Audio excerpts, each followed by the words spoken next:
Viagem na eletricidade.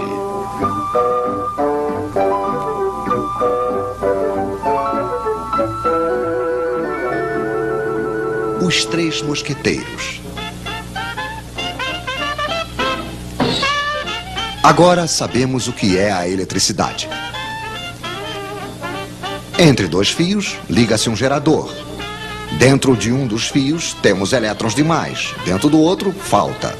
No outro lado dos fios, os elétrons passam através de um receptor, desprendendo energia. Isso faz uma corrente de elétrons. É muito simples. Infelizmente, na prática, não vemos os elétrons.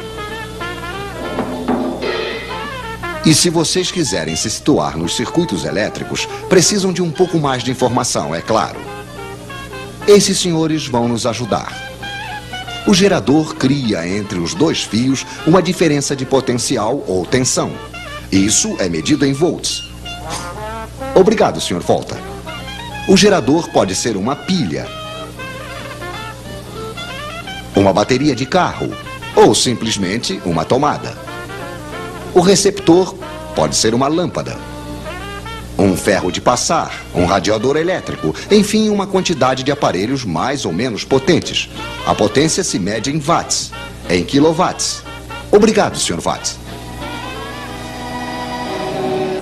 Assim que o receptor é ligado ao gerador, uma corrente passa e não se precisa ser diplomado em eletricidade para compreender que se ligarmos uma lâmpada 2 vezes mais potente, vai passar uma corrente 2 vezes mais intensa. Isso supondo que a quantidade de volts não tenha mudado. A intensidade da corrente se mede em amperes. Poderíamos medi-la, é claro, mas não é necessário. Conhecemos a voltagem. Está escrito nas pilhas ou nos contadores. Conhecemos a potência, está escrita nos aparelhos. Basta fazer uma pequena divisão. Intensidade em amperes igual a potência em watts dividido pela tensão em volts. Por exemplo, quanto passa de amperes dentro de um radiador de 1500 watts ligado em uma voltagem de 220 volts? Pois é, passará 1500 dividido por 220, que é igual a 6,8 amperes, se não tivermos errado, é claro. Mas acho que os senhores nos prepararam um pequeno exercício. Em uma mesma tomada, eles vão ligar 3 lâmpadas de 100 watts, um radiador de 1500 watts, uma torradeira de 760 watts e um forno elétrico de 3000 watts. Problema: calculem a intensidade da corrente que vai passar na tomada. Bem, é muito simples. 100 mais 100 mais 100 mais 760 mais 1500 mais 3000. Potência total, 5560 watts. Dividido pela tensão 220, igual, senhores, igual a 25 amperes.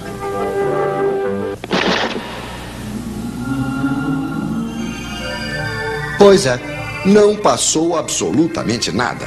Ou antes, passou tantos amperes que os fios esquentaram, o isolante queimou, a corrente contentíssima, claro, passou diretamente e houve um curto-circuito. Os nossos senhores não conhecem o disjuntor. O nosso radiador esquenta por quê? Porque no interior, a corrente passa em um fio que tem uma certa resistência. Para a resistência dos receptores, precisamos de um quarto mosqueteiro, o ohm, que se escreve ômega. Obrigado, Sr. Ohm. Poderíamos medir esta resistência, mas também não precisamos, pois é calculada facilmente. Resistência em ohms igual a tensão em volts dividido pela intensidade em amperes. O seu radiador, que deixa passar uma corrente de 6,8 amperes, terá uma resistência de 32 ohms. Mas é realmente interessante saber disso? Sim, pois os fios que vão para o radiador também têm uma certa resistência. Se eles são finos demais, longos demais e estão em péssimo estado, terão a mesma resistência que o radiador e vão desprender o mesmo calor que este, o que será suficiente para fundir o isolante.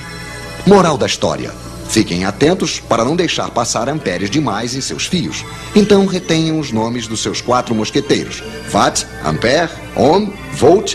E se além do mais vocês retiverem sua fórmula, estarão quase diplomados em eletricidade.